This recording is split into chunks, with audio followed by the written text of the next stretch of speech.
Alhamdulillahirabbil alamin. Allahumma shalli ala Muhammad. Allahumma shalli ala Muhammad. Menuju acara selanjutnya, yakni acara ini, yakni motivasi dari Ustaz Marzuki Imron. Sebelumnya saya mohon izin untuk membacakan biodata Ustaz Marzuki Imron. Nama Muhammad Marzuki Imron SD.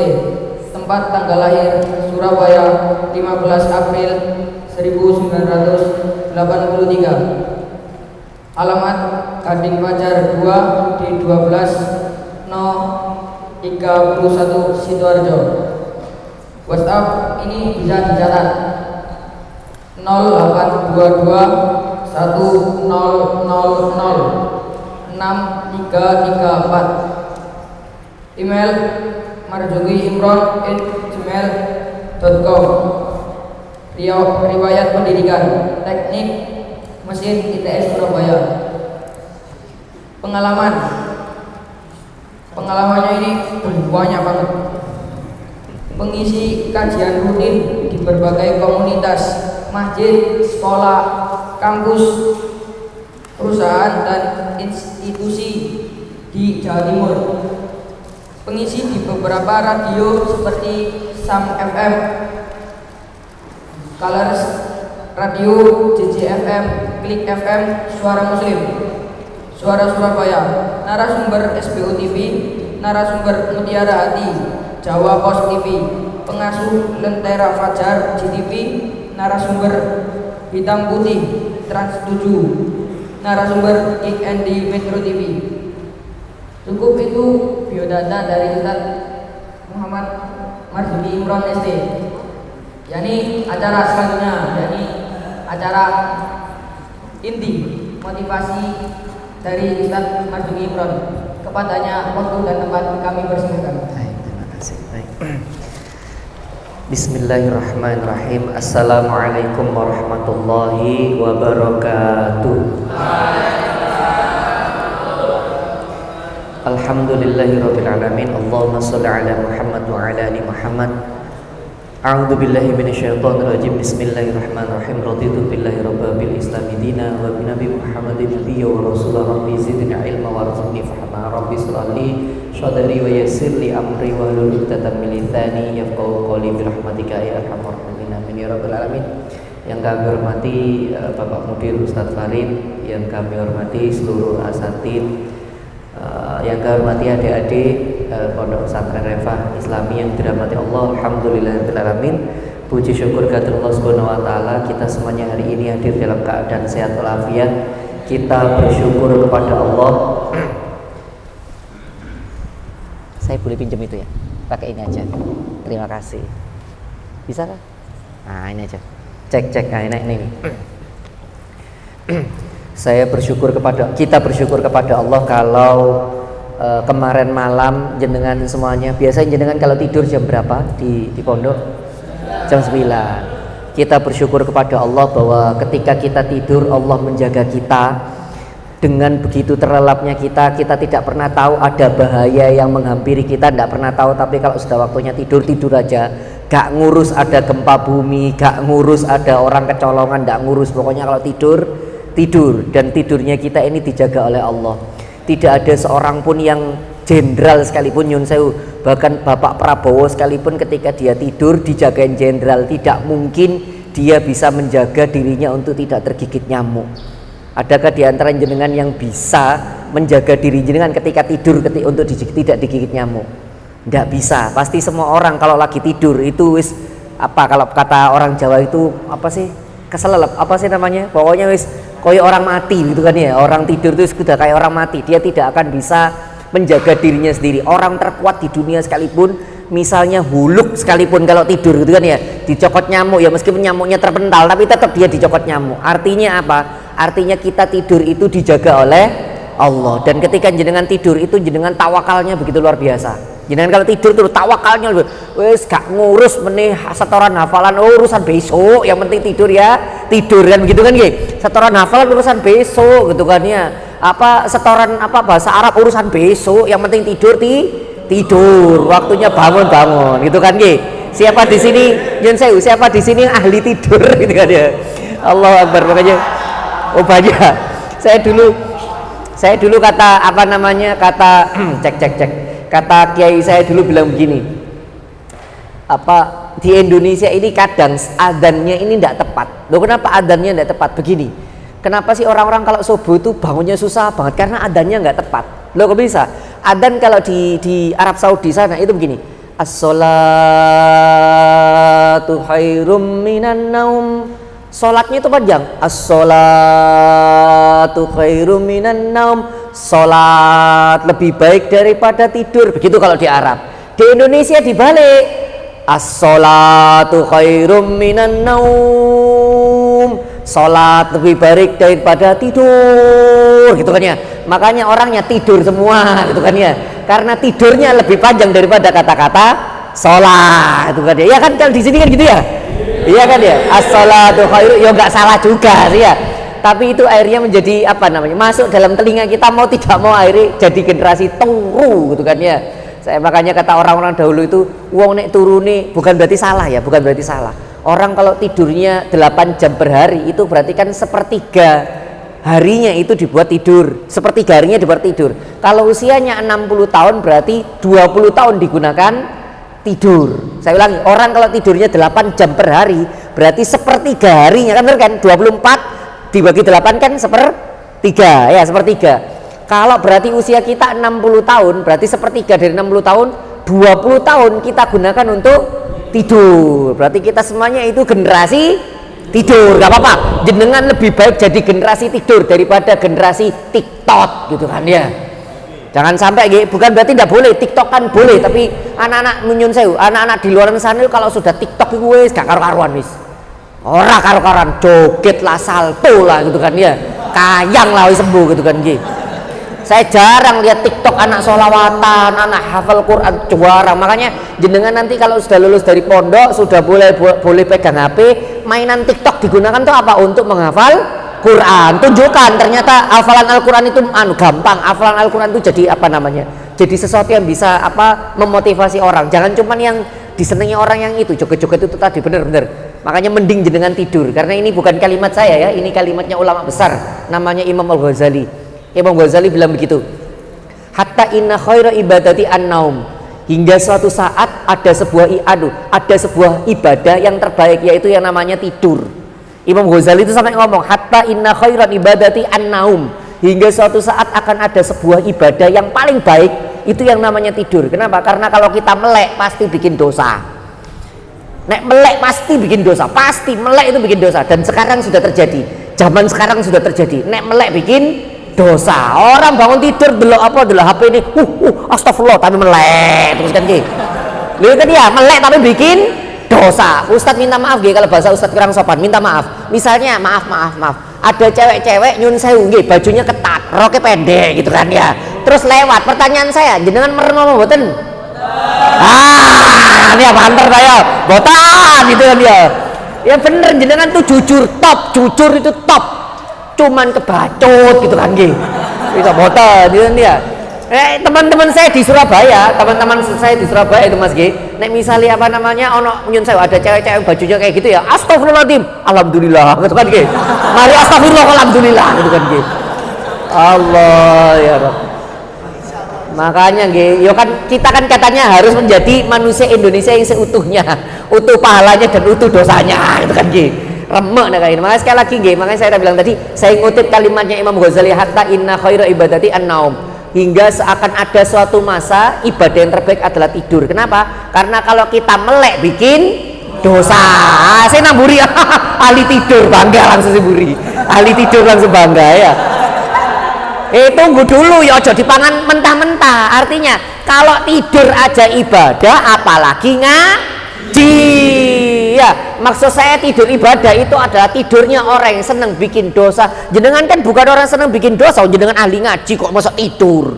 Ya tidurnya jenengan sambil ngigau ngaji. Ya, tabarakalladzi biyadil mulk gitu kan gitu. Itu tidurnya ahli ngaji. Ya. Baik, salawat serta salam kita sampaikan ke junjungan kita Rasulullah sallallahu alaihi wasallam. Allahumma shalli wa sallim alaihi. Beliau adalah teladan terbaik buat kita semuanya. Baik teman-teman yang dirahmati Allah, yang pertama saya mohon maaf atas keterlambatan saya tadi. Saya mohon maaf sekali, benar-benar ini kesalahan saya terlambat. Bukan salah siapapun. Yang awalnya tadi saya pesan Gojek, saya tunggu lama, ternyata di cancel sama Gojeknya. Kan luar biasa. Mau marah-marah, yos mau gimana lagi, wong di cancel. Mau tak pisui, Ustadz gak boleh misu gitu kan ya. Masa Ustadz misu cantik tidak boleh gitu kan ya.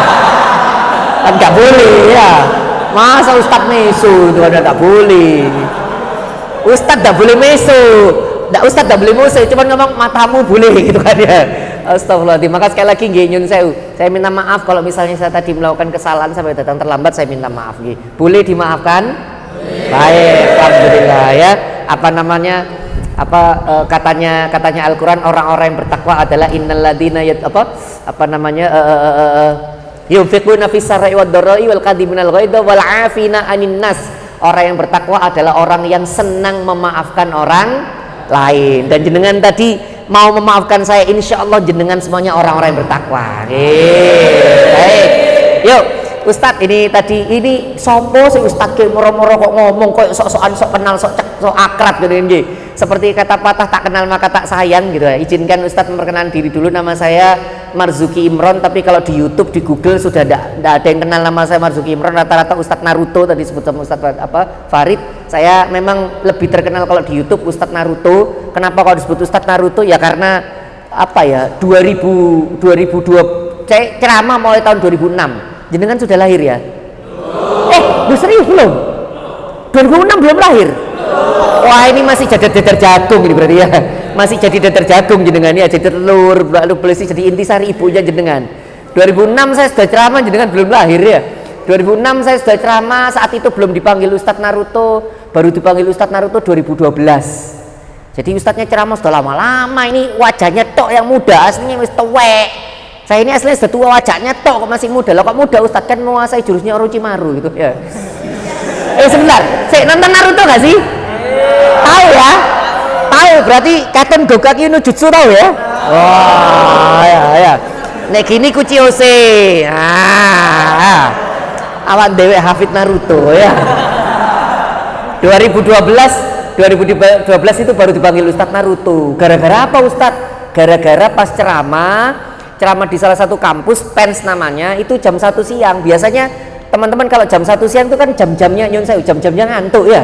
Jam-jam ngantuk atau lukus mulai serip-serip. Maka saya bilang ya sudah lah wis, daripada mereka ngantuk, akhirnya Ustadz pakai baju koko seperti ini, Ustadz tutup pakai jaket Naruto. Saat itu Ustadz bawa jaket Naruto, tak pakai jaket Naruto. Nah, gara-gara Ustadz ceramah pakai jaket Naruto, saat itu pula disebut Ustadz Naruto. Itu asal muasalnya. Jadi Ustadz itu tidak pernah mendeklarasikan bahwa saya Hokage, kalian Shinobi Konoha, itu pernah. Orang tahu. Tapi ya mereka yang ngomong Ustadz Naruto, siapa ya jenengan Ustadz Naruto? Gara-gara itu viral sampai akhirnya itu tadi diundang Deddy Corbuzier. Tapi Ustadz kenapa kok pakai jaket Naruto? Saya bersyukur loh, Ustadz bersyukur. Saat itu Ustadz pakai jaket Naruto disebut Ustadz Naruto. Coba kalau saat itu Ustadz pakai jaket Tayo. Disebut Ustadz Tayo, Tayo gitu. Atau pakai jaket tulisannya Upin Ipin gitu kan ya. Setiap hari selamat pagi cikgu gitu kan nggih. Ustadz tadi tontonannya anak-anak, iya film anak-anak nggih. Wong Ustadz ngancani anaknya Ustadz yang masih kecil itu kan nggih. Tapi gak cuma itu ya. Ustadz emang seneng anime. Iya, saya penggemar Naruto, bukan cuma penggemar sih, Naruto wannabe. Cita-citanya Ustadz pengen jadi Naruto. Enggak mau kakek, enggak mau Ustadz jadi Raja Jawa. Ngeri ya jadi Raja Jawa. Ya kakek maksud Ustadz, kakek dalam artian Naruto gitu. Kakek dalam artian Naruto. Ustadz nonton Akatsuki kan. Gak apa-apa nyebut Akatsuki saya api, ojo nyebut Nona Tsunade tak keplak ya. Ayo. Saya tahu yang Anda pikirkan ya. Saya tahu yang Anda pikirkan. Karena saya berpikir persis yang Anda pikirkan gitu kan ya. Saya dipikir Nona Tsunade. Allah, astagfirullahaladzim. Ayo bersihkan pikirannya, bersihkan. Astagfirullah kan gitu. Ustadz emang ya saya Ustadz nonton anime yang lain ya, anime yang Attack on Titan, One Piece, Shingeki no Kyojin, One Punch Man ya, anime ini bisa nonton, anime yang lain juga nonton. Cuman yang paling Ustadz senengi ya Naruto. Saking senengnya sama Naruto, Ustadz itu apa namanya? Saking ngefansnya sama Naruto sampai hidupnya Ustadz tuh plak mirip Naruto. Loh, serius. Ketika Naruto jomblo, Ustadz jomblo ya melayu nih gak ngene gitu kan ya. Oh, kira melayu nih ngene gitu kan ya. Tapi itu ilmiah loh. Lari seperti tak kira itu guyon, enggak, itu lari itu ilmiah. Loh kan apa Ustadz begini? Oh, teman-teman kan ini kan sudah kelas SMP guys. Sudah belajar ini enggak?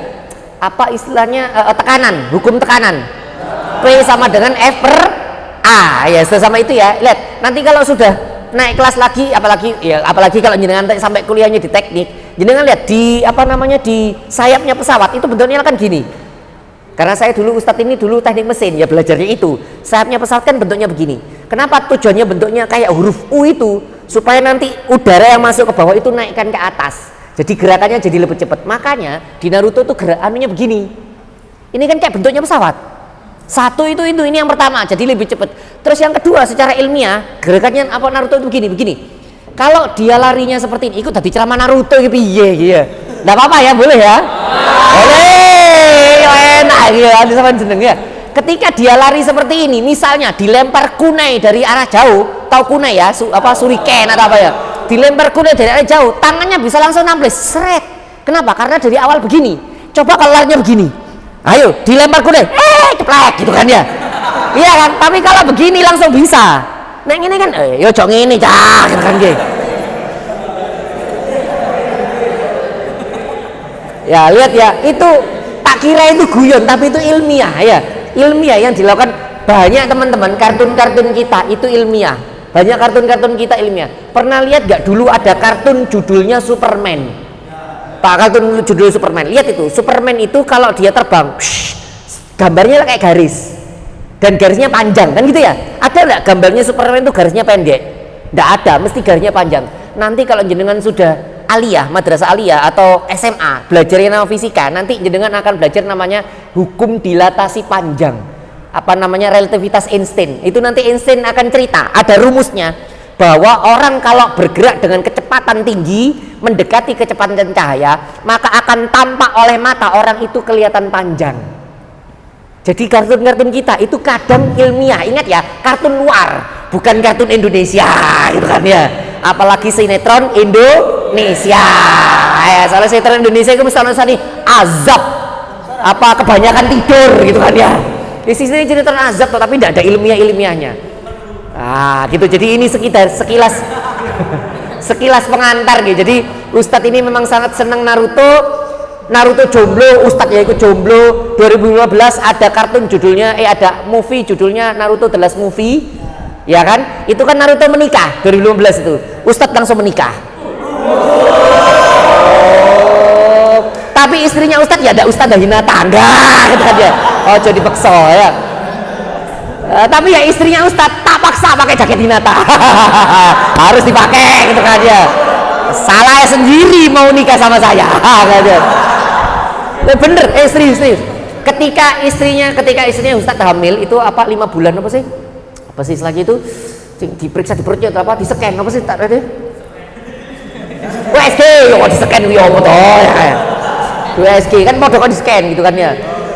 Di USG apa kan Ustadz ngomong sama istrinya Ustadz kan yang senengnya nama Naruto kan, saya bilang ini, yang apa? Nanti kalau kita punya anak laki-laki, saya pengen anak saya namanya Muhammad Naruto. Oh, anak istrinya Ustadz ini apa? Istrinya Ustadz datang, oh enggak mau, lu kenapa? Lu bayangkan kalau anakmu namanya Muhammad Naruto, terus nanti kalau sekolah dipanggil apa? Nar itu kan api neraka gitu kan ya. Mosok rokok kan nggak bagus gitu kan ya.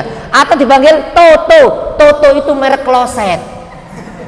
Iya bener, Anda jenengan kalau masuk bank, masuk perbankan, masuk hotel, klosetnya mereknya Toto. Bayangannya wajahan aku kan kloset gitu kan gitu. Akhirnya istrinya Ustadz mau, enggak mau. Sudah istrinya Ustadz berdoa, ya Allah semoga anaknya enggak laki-laki. Itu pas di USG itu bener anaknya Ustadz enggak laki-laki, perempuan. Oh istri. Alhamdulillah ya Allah, anak saya tidak jadi dibully seumur hidup gitu kan gitu. Karena ada dikasih nama Muhammad Naruto. Ustadz pulang nyampe rumah, tunggu dulu. Kenapa? Loh, Naruto kan punya anak cewek. Namanya Himawari. Ya, Himawari anaknya Naruto, bukan Himawari adiknya Shinchan. Mama, bukan dia. kartun mesum gitu kan nggih. Ya, serius, Shinchan itu kalau jenengan tahu, kalau mas-mas ini tahu, temannya Ustadz ini kan kerja di Jepang, itu ngomong Shinchan itu bukan anime anak-anak, anime dewasa, 18 tahun ke atas. Kalau Naruto masih 13 plus, jenengan masih boleh nonton. Shinchan itu tidak boleh. Di Indonesia Shinchan ditonton anak-anak. Iya, mesum, kartun mesum itu Shinchan itu. Kok ya mlebu Indonesia ya heran aku. Ya, balik lagi. Wes dilanjutno. Wes. Akhirnya Ustadz ngomong sama istrinya Ustadz, oke, ya kita akan berdebat kan. Istrinya Ustadz tidak terima, tidak mau. Kenapa tidak mau? Wes berdebat. Akhirnya ya sudahlah, kita berdebat. Ada satu kata dari istri saya, ada satu kata dari saya. Akhirnya kita kasih nama Ayasha Himawari Marzuki. Oh, ya, Ayasha bahasa Arab, Himawari bahasa Jepang, Marzuki nama klan terkuat. Oh iya kan, pewaris Jinchuriki gitu kan dia. Ya baik, ya jenengan masih ngikuti, Boruto masih ngikuti. Iya, ampas gitu kan ya. Karena Naruto di nerf ya gitu ya. Iya, hari ini gitu ya. Baik, Ustadz jenengan bilang, Pak Ustadz ini kenapa kok dari awal jenengan pembukaannya begitu? Lihat dari tadi apa yang Ustadz lakukan. Lihat apa yang Ustadz lakukan. Kalau orang lain dia cerita dia menjelaskan, perkenalkan nama saya ini, saya Ustadz di sini gitu ya, tidak akan jadi menarik. Tapi apa yang Ustadz lakukan? Ustadz melakukan dengan cara bercerita. Makanya jenengan melek. Maka menjelaskan sesuatu itu ternyata paling enak itu dengan cerita. Makanya Al-Quran kata beliau tadi 70% isinya cerita. Kenapa kok bisa begitu Ustadz? Ini saya beritahu, karena otaknya jenengan didesain itu lebih mudah nerima cerita daripada menerima informasi. Gak percaya? Tak kasih contoh ya, tak kasih contoh langsung. Ini yang pertama, cara memasak nasi goreng. Pertama, nyalakan kompornya. Nomor 2 gitu kan ya, ngantora ngantuk. Sekarang yang kedua. Aku ingin delok ono iklu YouTuber gaya konten nasi goreng, tiami nasi goreng ambune enak, melek to mboten? Melek.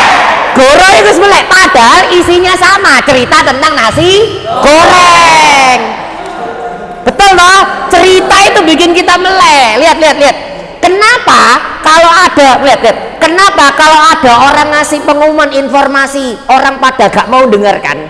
Tapi kalau ada gosip langsung astagfirullah gitu kan ya. Iya kan? Karena gosip bagian dari cerita. Maka kalau jenengan semuanya sekarang sebagai seorang santri, suatu saat nanti jenengan berdakwah tidak menguasai kemampuan cerita, rugi jenengan. Jenengan harus punya kemampuan cerita. Ceramahnya Ustadz itu 30% dalil, 70% cerita. Karena kalau dalil tok gak apik cerita, turu wong. Turu ya bener Ustadz, 30%-nya dalil. 70%-nya cerita. Langsung daripada Ustadz teori tok tak kayak contoh. Langsung. Daripada Ustadz cerita as-sholatu tanda anil fasya'i wal munkar wala dzikrul akbar. Daripada Ustadz cerita itu, langsung tak kayak contoh ya. Tak kayak contoh bahwa metode cerita itu sangat efektif sekali. Langsung tak kayak contoh. Itu tadi Ustadz ngasih penjelasan ke jamaah. As-sholatu tanda anil fasya'i wal munkar. Kalau Anda sholat, maka itu mencegah dari perbuatan keji dan mungkar. Maka Bapak Ibu sholatlah Anda semua. Ayo ngrungokno. Oke, itu cara pertama. Sekarang cara kedua. Ustadz ini punya teman. Iya asli ya, ingat ya, syaratnya cerita itu tidak boleh hoak. Haram hukumnya hoak, haram hukumnya palsu, tidak boleh. Ini asli kejadiannya. Entah itu kejadian jenengan atau kejadian orang lain yang jenengan lihat atau jenengan dengarkan. Ya, ini asli kejadian terjadi di Ustadz. Zaman Ustadz kuliah, Ustadz ini punya teman, nyun sewu nggih, Ustadz punya teman yang itu, saya minta maaf harus Ustadz harus cerita ini. Dia itu rodok nakal, dolennya, mainnya itu, maaf ya, harus nyebutkan ini. Dolennya itu di tempat lokalisasi. Masnya tahu lokalisasi ya? Lokalisasi itu tempat perempuan tidak benar. Soalnya kita syuting gak enak, saya yang pakai kata-kata kasar gak enak. Saya milih kata-kata halus. Lokalisasi yang sering ditutup sama pemerintah. Tahu ya lokalisasi? Tempat perempuan tidak benar yang menjual dirinya. Paham ya? Oke ya, saya Ustadz. Ustadz ini pakai bahasa sopan, gak enak soalnya di syuting ini ya. Balik. Jadi temennya Ustadz itu mampirnya ke situ terus. Loh, saya tanya, "Loh, sampean lapo mrono?" "Loh, iya lapo meneh nek gak ngono." nyun sewu nggih berzina, nyun sewu. Temannya Ustaz, ya sudah saya diem aja, tidak komentar. Nah ya tidak mungkin Ustaz, ya astagfirullahaladzim haram, mati kau nang rokok. Kira-kira dia mau kena dakwanya Ustaz enggak? Enggak mau, sudah saya haram-haram. Enggak, Ustaz diem aja. Oh gitu. Terus dia cerita, Mas, dulu kalau manggil saya Mas Kiai, kenapa? Apa teman-teman saya, bapak ibuku, bapakku rajin sholat, adikku rajin sholat, ibuku rajin sholat. Lah kok aku nih males sholat? Terus saya tanya, lu sampean terus piye? Pengen belajar sholat? Iya Mas Kiai, aku pengen belajar sholat. Tapi tahu tata cara sholat? Tahu Pak Kiai. Wah aku cilikku madrasah kok. Oh. Sekarang main sholat pengen, yus gini. Nanti malam sholat subuh bisa? Wah ndak bisa Mas Kiai, sing ngantuk. Oke, gitu kan ya. Ya nah yus, kalau gitu dor, saya kuliah Pak Kiai. Oke. Asar, saya kuliah Pak Kiai. Oke, dalam hati, kok niat sembahyang apa ora gitu kan nggih. Kok gak gelem. Maghrib bisa, yus maghrib tok ae. Wah, gitu kan ya. Dia bilang, "Loh, emang boleh sholat maghrib tok, gak sholat sing liyane?" Gak apa-apa, gitu kan ya. Kok fatwa terbaru? Enggak. Ini bukan fatwa terbaru, dalam kaidah usul fikih kan begitu. Kalau Anda tidak bisa mengerjakan 100%, jangan ditinggalkan 100%. Kalau Anda tidak bisa mengerjakan semuanya, ya sudah semampunya kamu kerjakan.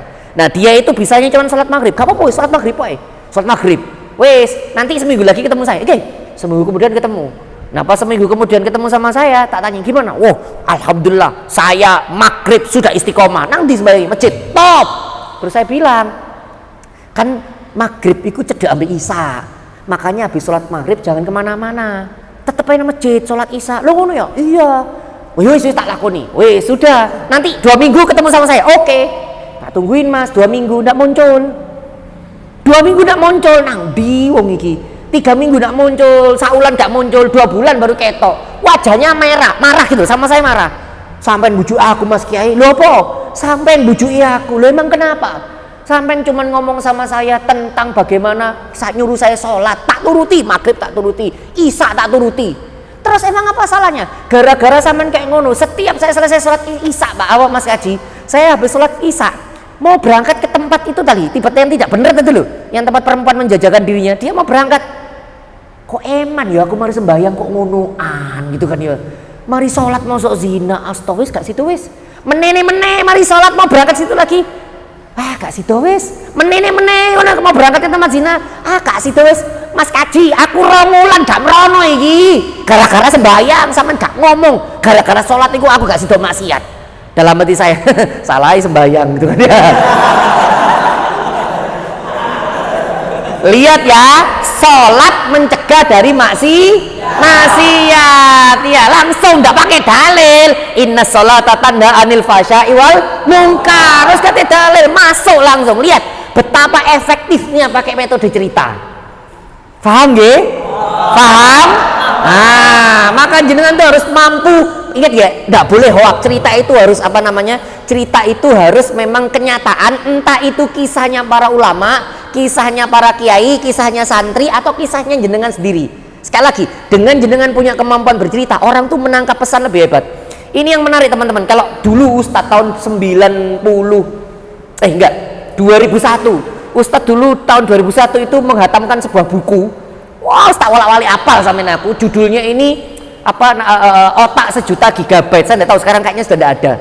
Itu ilmu tentang penelitian tentang otak. Nah ternyata yang menarik, otak kita ini kan jenengan tahu ada otak belahan kiri, ada otak belahan kanan. Pernah dengar itu ya?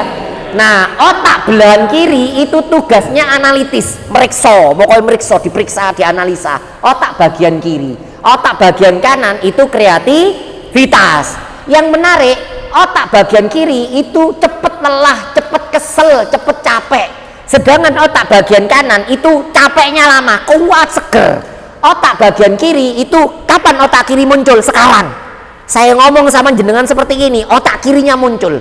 Kapan otak kanannya muncul? Tadi pas saya cerita sama wah itu ya, otak kanan jenengan muncul. Maka metode paling efektif adalah menggunakan cerita. Karena pada saat saya cerita, guru jenengan cerita, otak kanannya main. Saat itu juga ilmunya masuk.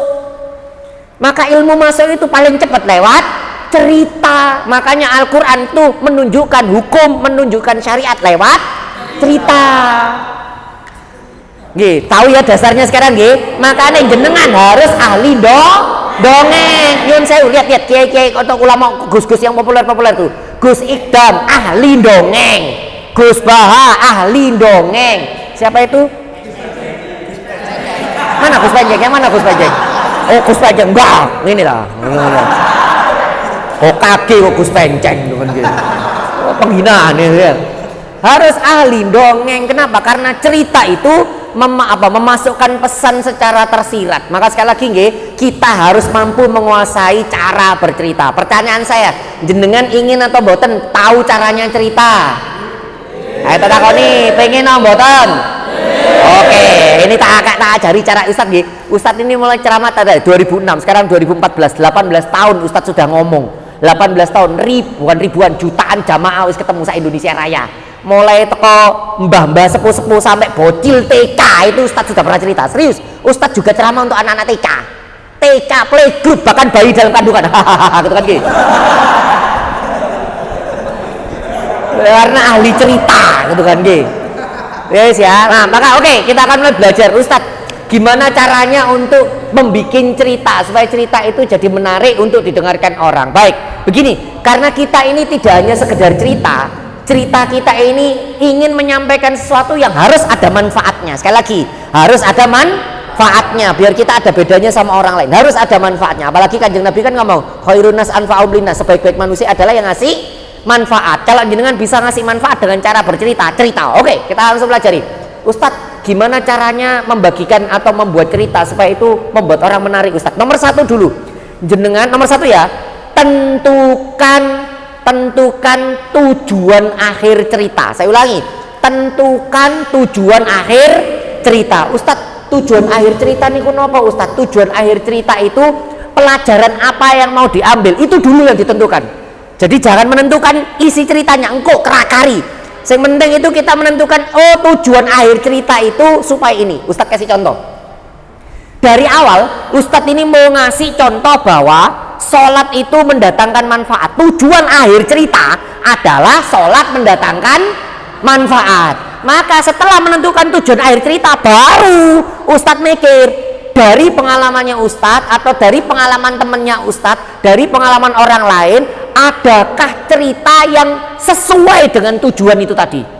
Saya ulangi nggih. Jadi nomor satu apa tadi? Tentukan tujuan akhir cerita. Tentukan dulu, ini tujuan akhirnya. Kalau saya tadi menentukan atau mengajarkan tentang sholat memberikan manfaat. Baru nomor dua, mencari cerita atau membuat cerita yang sesuai dengan tujuan akhir. Langsung daripada teori tak kayak contoh. Ustadz itu beberapa saat lalu ceramah buat orang-orang yang sama kayak kejadian kayak tadi itu, tidak mau sholat, uangnya cadikan dari sholat itu uangnya.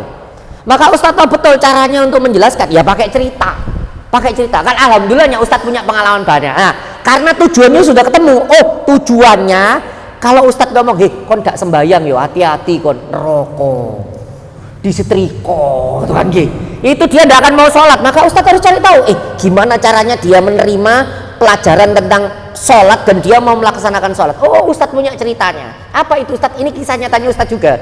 Di Banyuwangi Ustadz kesasar. Ingat sudah ada tujuan akhir. Tujuan akhirnya apa tadi? Supaya orang tahu tentang manfaat sholat. Maka arah ceritanya harus ke situ. Nah, Ustadz punya pengalaman. Oh iya, nang Banyuwangi pernah punya pengalaman. Ustadz cerita ke jamaah saat itu. Cerita apa Ustadz? Ceritanya begini. Pada saat kesasar di Banyuwangi, asli kesasar di Banyuwangi, di apa kayak kalau di sini Gresik itu terminalnya apa namanya gitu? Terminal bisnya itu. Bunder gitu kan ya. Saya tidak tahu di Banyuwangi namanya apa. Pokoknya kayak di sini kayak terminal bundernya gitu. Ketika Ustadz di sana, itu kan malam-malam jam 8 malam kalau nggak salah. Saya tanya, "Pak, ada bus ke Surabaya?" Ada bus ke Surabaya. Kata bilang, "Oh, enggak ada, Pak." Loh, enggak ada busnya, enggak ada bus. Loh, saya Ustadz bingung. Loh, terus pulangnya gimana? Orangnya bilang, "Mas, jenengan harus ke Pelabuhan Gilimanuk." Pelabuhan Gilimanuk itu perbatasan Banyuwangi Bali. Penyeberangan Banyuwangi Bali. Kalau Surabaya itu Tanjung Perak, Madura, gitu kan ya. Ini Pelabuhan Gilimanuk itu ke situ. Nah, jenengan berhenti di situ nanti bisa naik bis pariwisata menuju Surabaya ada. Saya bingung. Waduh, dari sini ke sana naik apa, Pak? Kalau naik ojek kejauhan, zaman itu belum ada Gojek ya, masih tahun-tahun 2009 2010-an. Waduh, gimana? Terus ada orang yang bantuin Ustadz. tak anterin mas, saya nganterin, tidak apa-apa, tak anterin gitu. Oh masya Allah terima kasih pak gitu. Nah orang ini tidak tahu kalau saya ustadz. Dan sekali lagi, Rabbana ma khalaqta hadza batila, tidak pernah Allah menciptakan segala sesuatu itu dalam keadaan sia-sia, mesti ono alasane. Termasuk ustadz kesasar, iku ono alasane. Tujuannya apa? Yo iki ternyata alasane. Ketika ustadz naik motor, digonceng orang ini naik motor, orang ini cerita, dia cerita, saya itu mas, orang itu dablek banget. Saya itu tidak pernah sholat, pol tidak pernah sholat. Lalu suatu saat pas aku lagi capek, kok orderan tidak dapat orderan, lalu gue ngombe es teh, kok ya pas nang buriku masjid, lagi ceramah tentang sholat duha. Oke nya ngomong, pokoknya kalau anda rajin sholat duha, wah gue rezeki lancar. Nah akhirnya orang ini begini, mosok sih, mosok orang sholat duha rezeki lancar. Akhirnya tak coba mas, aku sholat duha, lihat, ndak subuh, ndak duhur, ndak asar, ndak maghrib, ndak isya, tapi sholat duha ya. Iki aku redong ini gitu kan ya. Sing wajib gak dilakoni, sunnah dilakoni. Ya wes ya. Tapi lo begitu luar biasa rahmatnya Allah. Allah itu begitu luar biasa. Wes dia cerita, saya tanya, "Loh Mas, terus gimana Mas?" "Ya bener Pak, bener." "Bener gimana?" "Ternyata apa namanya? Ternyata saya setelah sholat duha itu rezeki saya makin banyak. Semakin saya rezeki saya makin banyak. Akhirnya saya malu-malu sendiri. Ya Allah, aku gak tahu sholat subuh, gak tahu duhur, gak tahu asar, gara-gara duha tok akhirnya rezeki ku akeh. Mosok aku saiki gak sholat 5 waktu. Lah yo izin aku." Akhirnya bilang, "Loh lihat, akhirnya orang ini yang awalnya tidak sholat 5 waktu berubah jadi sholat 5 waktu." Wes, dari cerita ini saya ngomong, bapak, saya ngomong sama jamaah bapak-bapak, delon bapak-bapak, delon wong iki lho gak sholat 5 waktu, mek sholat duha tok rezekine lancar. Apa meneh sholat duha ditambahi sholat 5? Itu langsung paham. Oh ngono ya Pak Ustadz. Tuh, daripada Ustadz pakai apa namanya? Oh dalil aqimus sholat. Kan gitu. Wes mending pakai jadi poin pertama itu tadi kalau cerita, 1 tentukan tujuan akhir cerita. Nomor 2 cari atau bikin cerita yang memang mengarah ke akhir cerita yang kita inginkan tadi. Jadi nomor 1 tentukan dulu tujuannya, 2 lalu arahkan menuju akhir cerita tadi. 3 Ustadz kalau bikin cerita apalagi harus dilakukan Ustadz kalau bikin cerita. Nomor 3 pastikan ceritanya seperti ngobrol atau dialog. Saya ulangi nggih, pastikan ceritanya seperti ngobrol atau dialog. Mas pinjam yang tadi dengan kurikulum VT saya mana tadi? Ini lihat. Lihat. Ini tak kasih contoh. Beliau tadi nyuntui. Saya perkenalkan namanya kurikulum VT beliau dulu, nama Muhammad Marzuki Imron ST ini ya. Sama lah meneng aja. Gitu kan ya. Tapi ketika beliau ngomong pengalaman beliau, masya Allah pengalamannya banyak banget. Nah ini beliau sudah mulai bercerita, baru sampai melek. Ketika beliau tadi ngomongnya cuman mocot tok gitu kan, sampean kan gini. Gitu kan gitu. Udah saya wahing misalnya. Nggih. Nek wahing ditutup Mas, sampean wahing kesedot aku gue. Nggih, lihat ketika beliaunya tadi masya Allah pengalamannya banyak, nah itu sudah mulai cerita, sudah mulai kayak orang ngobrol. Maka kalau bikin cerita makanya kalau bikin cerita pastikan ada dialog, ono ngobrole, bukan cerita si kancil meloncat gitu, enggak, tapi kudu ono ngobrole. Lihat dari tadi ketika Ustadz cerita banyak adegan ngobrolnya enggak? Ayo, banyak adegan ngobrol enggak? Banyak adegan ngobrol antara saya dengan orang yang naik motor, adegan ngobrol antara saya dengan temennya Ustadz tadi yang tidak mau sholat. Banyak adegan ngobrol. Jadi seakan-akan jenengan itu tidak diceritani, koyok ndelok dewe. Jadi kalau menceritakan atau cerita harus ada adegan ngobrolnya. Jadi nggak cuma cerita, enggak, harus ada adegan ngobrolnya. Ustadz sering melihat pencerita itu kenapa kok orang jadi bosen, karena ada adegan ngobrolnya. Jadi kudu ono adegan ngobrol, adegan dialog itu bikin orang ngono ya. Pira kita? 3, 4. Ustadz caranya bercerita apa, membuat cerita tadi setelah ada adegan ngobrolnya Ustadz tentukan apa namanya? Tentukan alurnya, aku sampai lali. Tentukan alur ceritanya.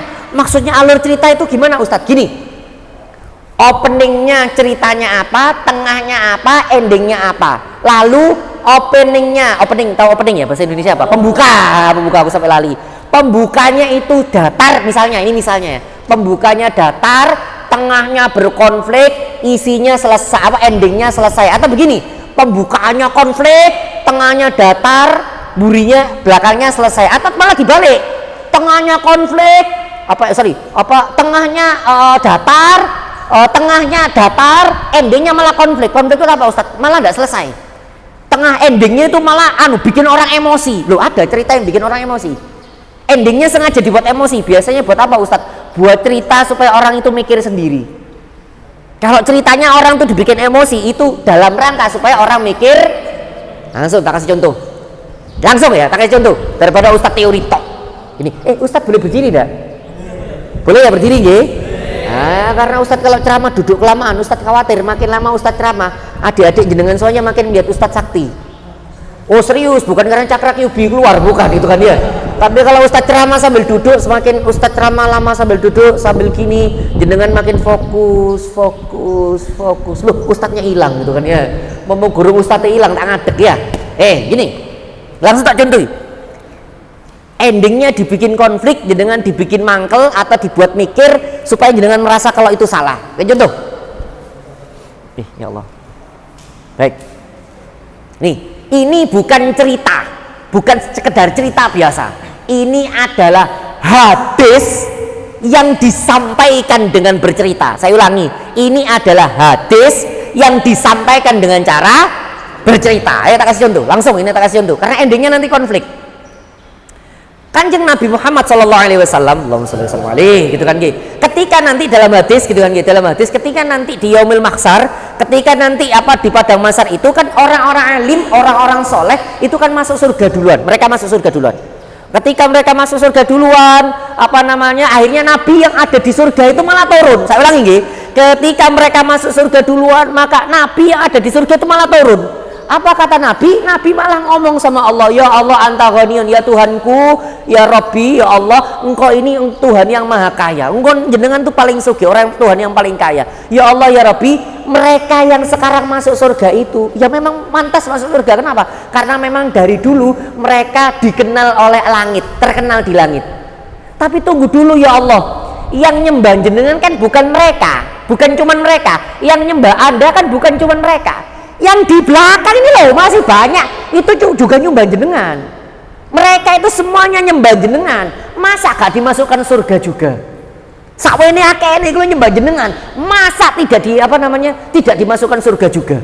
Gara-gara itu Allah langsung mengutus malaikat, wahai malaikat, cari orang-orang yang masih punya iman meskipun ibadahnya sedikit, dosanya banyak, masukkan ke dalam surga.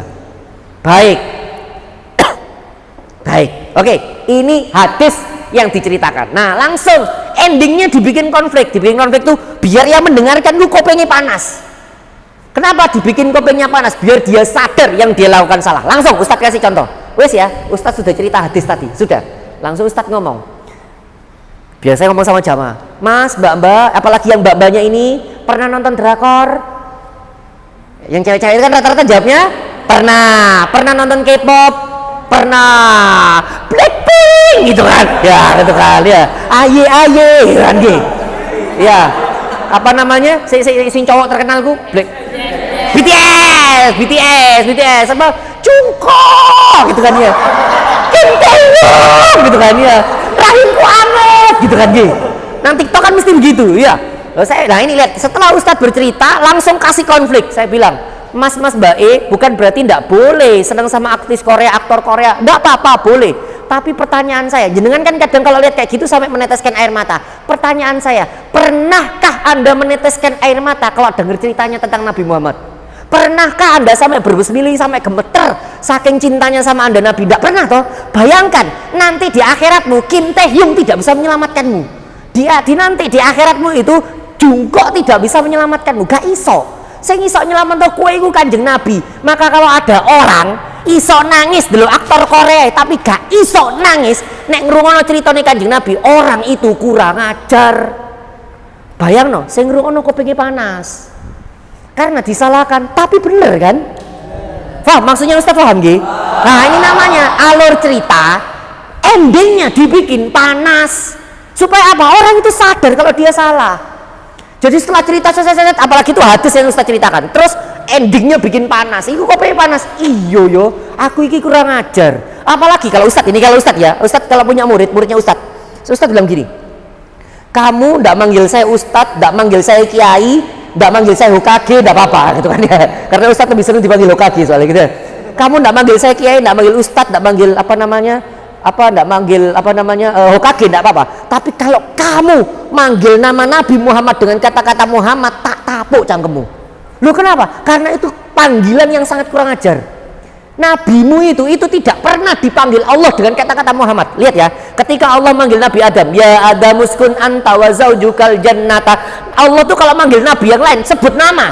Ya Isa, ya Ibrahim, ya Musa, ya Ismail, langsung sebut nama.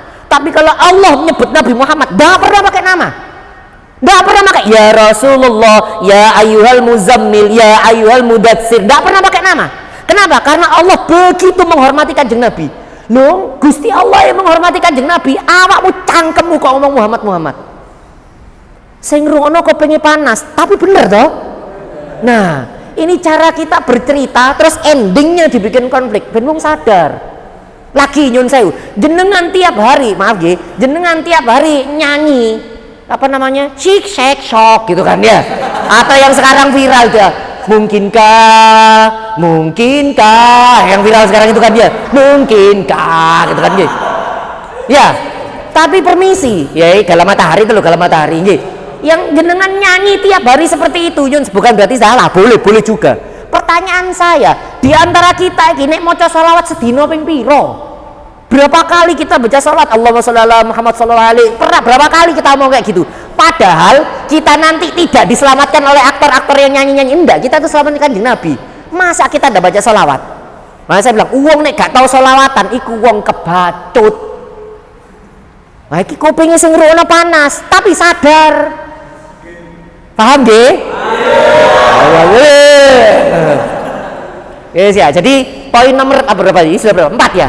Poin 4 tadi, setelah menentukan alur, tentukan alurnya. Terserah jenengan mau dibikin alur datar berkonflik terus tenang, atau dibalik tenang datar malah endingnya berkonflik. Terserah jenengan. Jenengan yang lebih tahu ini enaknya dibikin alur seperti apa. 4, 5. Ya bener ya, 5 ya. 5. Ustadz kalau bikin cerita dan menceritakan itu cara apa namanya? Ceritanya harus seperti apa Ustadz? Gini. Nomor 5, ketika Anda menceritakan kembali atau menyampaikan kembali, maka pastikan ekspresinya persis seperti jalan ceritanya. Saya ulangi, ekspresi persis seperti jalan. Langsung tak kasih contoh. Langsung, daripada teori langsung kasih contoh. Ketika misalnya jenengan cerita tentang kebahagiaan, wajahmu harus bahagia. Contoh, ketika para sahabat bertanya pada Rasulullah, ya Rasulullah, apakah kami nanti akan bersama dengan apakah kami akan bersama dengan orang-orang yang kami sayangi? Apa kata Rasulullah? Sungguh orang-orang itu akan bersama dengan orang dicintai ketika dia di surga. Lalu sahabat itu senang, ya Allah alhamdulillah, ya Allah alhamdulillah. Kenapa? Karena para sahabat mikir, nanti berarti saya kalau di surga bareng sama kanjeng Nabi, karena orang yang paling saya cintai adalah kanjeng Nabi. Lihat ekspresi saya, seneng toh? Jangan sampai ya Allah seneng ya Allah gitu kan. Ekspresinya sesuai dengan jalan contoh, misalnya jalan ceritanya sedih, ya ngomongnya kudu sedih, ekspresi wajahnya kudu sedih. Nih 2020 kemarin itu kan Covid toh ya, semua termasuk Ustadz Farid tadi cerita sama saya, nyun sewu istri beliau kan termasuk yang ojo nangis. Burung apa ojo nangis? Istri beliau kan termasuk yang nyun sewu akhirnya kapundut kali Gusti Allah gitu nggih Ustaz Farid tahun 2020 termasuk ibu saya itu yang yang juga takdirnya harus meninggal. Nih tak ceritain, ini saya bukan mau menjual kesedihan, enggak, biar jangan dapat pelajarannya. Ustaz biasanya kalau cerita ini di bab engko nangisnya meneh nangis ya. Ustaz mau cerita, mungkin jenengan saat ini belum terasa tapi nanti sudah bekerja, sudah punya anak, jenengan ingat betul kalimatnya Ustadz. Saya ulangi nggih, jenengan boleh catat, nanti endingnya jenengan catat nggih. Karena kalau sekarang mungkin nggak ngerti, tapi nanti puluhan tahun kemudian, oh ini toh katanya Ustadz Naruto saya paham. bab tentang tawakal. Begini, ini tidak ada yang di kitab di Al-Quran ada, cuman penjelasannya kalau tidak pakai cerita jenengan tidak akan paham. Gini, 2020 itu ibunya Ustadz itu kan pas covid ramenya covid itu, awal covid, akhirnya harus masuk rumah sakit ibu, dan pada saat itu teman-teman ibu itu sudah masuk rumah sakit bolak-balik. Ustadz kehabisan duit karena semua tabungannya Ustadz dibuat untuk membayar rumah sakitnya ibu. Jadi rumah sakit pertama habis puluhan juta, semua tabungannya Ustadz habis. Sampai akhirnya ibu kolaps lagi, masuk rumah sakit bareng covid, langsung covid jeder. Masuk rumah sakit, Ustadz sama ibunya Ustadz diisolasi bareng karena harus ada yang jagain ibu sudah tidak sadar, artinya sudah tidak bisa ngomong seperti orang biasa, tapi harus ada yang rawat. Makanya Ustadz ikut diisolasi saat itu. Pada saat diisolasi begitu, Ustadz tuh bingungnya dua. Yang pertama bingung karena lihat ibunya Ustadz makin parah. Nyun saya minta maaf kalau bahasa saya kurang sopan, minta maaf karena Ustadz harus melihat ibunya Ustadz keluar darah dari hidung, dari mulut, dan dari dubur. Naudzubillah dari jangan saya mengalami kayak Ustadz, jangan sampai melihat ibunya sendiri keluar darah dari mana-mana. Ustadz bingung karena itu yang pertama. Yang kedua, Ustadz bingung apa lagi? Gak bisa bayar rumah sakit. Karena saat itu teman-teman rumah sakit yang BPJS yang lain itu full awal-awal itu. Akhirnya ibunya Ustadz masuk rumah sakit yang mewah, yang semalamnya itu kamarnya tok belum obatnya, itu 1 juta. Kamarnya tok, enggak pakai obatnya 1 juta. Bingung Ustadz, ya bingung lihat ibunya Ustadz seperti itu, bingung enggak bisa bayar. Maka Ustadz bendino di sini nangis, ya Allah, hamba mohon ampun, ya Allah, nyuwun tolong, ya Allah, saya minta tolong, ya Allah, tolong ampuni ibu saya, ampuni kami, ya Allah, tolong sembuhkan ibu saya, tolong bantu saya untuk beri saya uang untuk bayar. Sampai begitu doanya begitu. Sampai ngomong, ya Allah, tolong aku kayak ono duit supaya sok bayar. Lihat. Setelah beberapa hari saya dungo seperti itu, lihat. Ini loh kalau kita bertawakal kepada Allah, wa yarzuqhu min haitsu la yahtasib, maka engkau akan diberi rezeki yang rezekinya itu tidak bisa dihitung, gak kira bisa dihitung. Pas dapat 10 hari kan itu 2 minggu, ibunya Ustadz diisolasi itu sama Ustadz 2 minggu, dan akhirnya memang qadarullah ibunya Ustadz harus meninggal. Hari ke-10 itu temannya Ustadz, kuliahnya Ustadz telepon, Waalaikumsalam, Mas Kaji, sama cek rekening jenengan. Loh apa salah sama cek rekening jenengan? Ustadz buka rekeningnya Ustadz, jenengan tahu ada transferan 30 juta dari teman-temannya Ustadz tadi tuh. Padahal Ustadz tidak minta, ada transferan. Saya bilang, ya Allah, gak pernah kepikir kalau kata engkau itu menolong hamba dengan cara seperti ini. Padahal Ustadz tuh bingung, aku tak ngelek utang nang dius bingung. Ternyata ada transferan dari temannya Ustadz, tolong ya Allah, terima kasih, ya Allah, terima kasih, ya Allah, matur nuwun kau telah menolong hamba. Bayangannya Ustadz, pertolongan Allah itu berbentuk uang. Tak kandani sampean, ini jadi pelajaran. Pertolongan Allah itu belum tentu uang. 30 juta itu tadi bukan pertolongan Allah. Loh kok gitu Ustadz? Setelah ibunya Ustadz meninggal kan kudu bayar toh. Ustadz gagus, kalau duwe ono kok tenang aku wis iso bayar. Lah kok pas diminta tanda tangan, tak delok, berapa biayanya? 0. Kaget loh, Bu ini kan kemarin berapa puluh juta kok 0 gitu kan. Apa kata susternya? Pak, ini ibunya jenengan karena sudah sangat lanjut usia, sudah sepuh, ikut program lanjut usia dan itu dibayarkan oleh pemerintah Kota Surabaya, yang bayar Pemkot Surabaya, Bu Risma yang nanggung semuanya. Saya bilang, ya Allah ya Rob, dari kemarin saya nangis, ya Allah bagaimana cara bayarnya, ya Allah berikan saya uang. Tapi Allah bilang, butuhmu itu bukan uang, butuhmu solusimu bukan uang, solusimu pertolongan itu aku, kata Allah. Betapa banyak orang tuh mikir, dikira solusi masalah itu cuma duit, dikira solusi masalah itu ada solusi. Enggak, solusi masalah itu cuma satu, Allah. Maka kalau ada kalimat faida azam tafatawakal Allah, kalau kamu sudah membulatkan tekad, kalau kamu sudah ikhtiar, sudah tawakal saja kepada Allah. Wis, saya cerita seperti ini, jenengan mungkin sekarang nggak nyambung, karena jenengan belum pernah ngerasakan yang seperti ini, puyeng mikiri duit. Nanti kalau jenengan sudah berumah tangga, ngono. Kalau duitmu habis, ngomong begini, ya Allah, tolong dibantu, dicukupi. Karena Ustadz sudah ngalami sendiri. Jenengan perhatikan. Dari cara Ustadz bercerita tadi, ono guyune enggak? Lihat, yang dari tadi Ustadz guyu kekal. Ini barusan ono guyune enggak? Enggak ada. Langsung wajahnya Ustadz berubah. Padahal tadi kita guyu ketawa kiki ya. Tapi ketika cerita tentang kesedihan serius, wajahnya Ustadz langsung berubah. Paham nggih? Nah, ini yang namanya cara bercerita. Jangan sampai ketika ibu saya sudah meninggal gitu kan ya.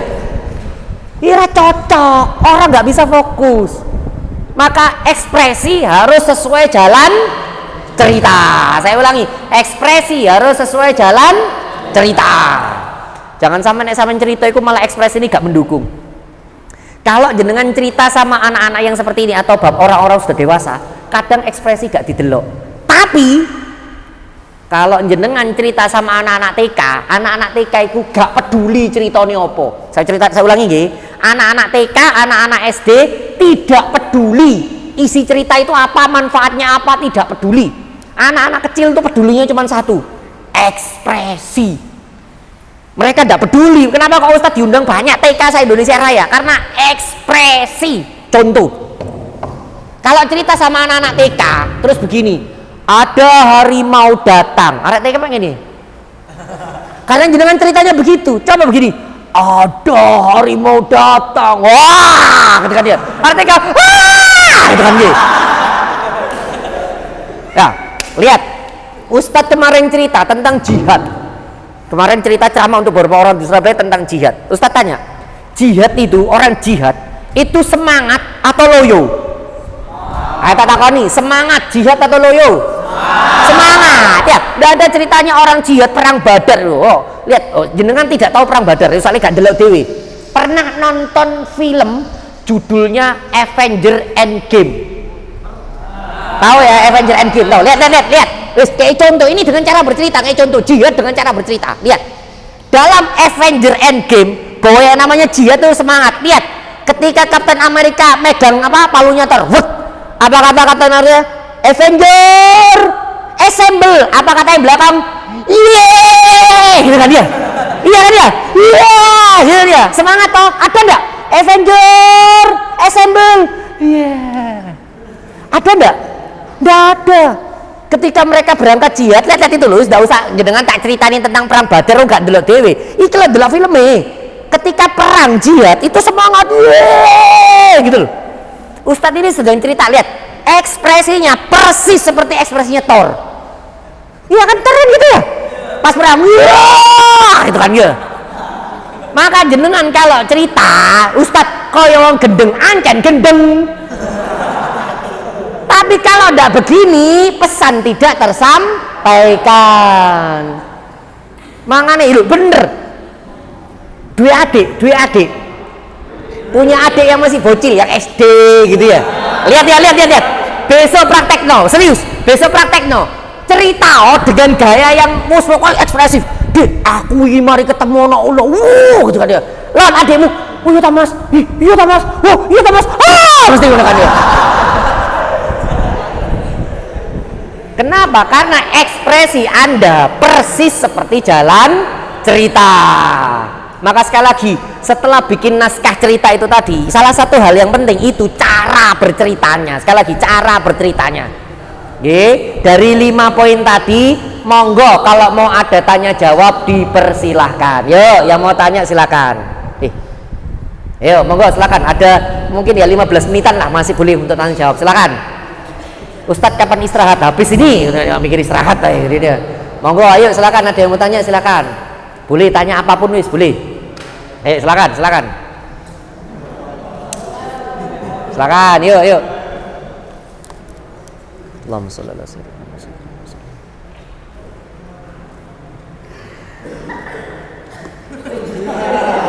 Nah, itu ya silakan ayo, enggak apa-apa. Enggak apa-apa. Enggak apa-apa, tanya aja, enggak apa-apa. Ya. Ustadz, apakah pintar?